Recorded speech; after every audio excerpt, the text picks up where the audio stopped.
நிறைய பேர் இந்த போரோத்தம் பிரிக்கை பற்றி கேட்டிருந்தீங்க.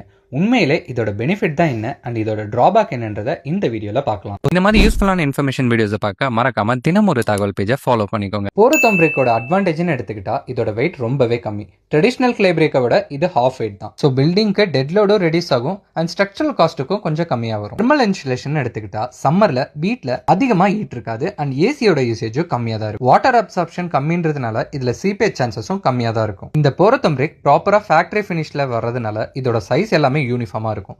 மார்ட்டரோட யூசேஜ் கம்மியாக இருக்கும் அண்ட் கன்ஸ்ட்ரக்ஷன் ஸ்பீட் அதிகமாக இருக்குங்க. இதோட டிஸ்அட்வான்டேஜ்னு எடுத்துக்கிட்டா போரோத்தம் பிரிக் லோட் பியரிங்க்கு இல்லை, நான் லோட் பியரிங் வால்ஸ்க்கு தான் யூஸ் பண்ண முடியும். எலக்ட்ரிக்கல் பைப் ஆர் பிளம்பிங்க்கு சேசிங் ஒர்க் பண்ண ரொம்பவே டிஃபிகல்ட்டாக இருக்கும் அண்ட் கிராக் ஆகிற சான்சஸும் இருக்கு. ஸோ நீங்கள் ப்ரீ பிளானிங் பண்ணுறது ரொம்பவே இம்பார்ட்டன்ட். ஆங்கரிங் ஸ்ட்ரென்த்னு எடுத்துக்கிட்டா ட்ரெடிஷ்னல் கிளே பிரிக்கை விட இது ஸ்லைட்லி கொஞ்சம் கம்மியாக தான் இருக்கும். உங்கள் சைட்டுக்கு இது சூட்டபிளா? சாயில், டிசைன், லோட் கால்குலேஷன் எல்லாம் பார்த்து தான் நீங்கள் இந்த போரோத்தம் பிரிக்கை டிசைட் பண்ண முடியும்.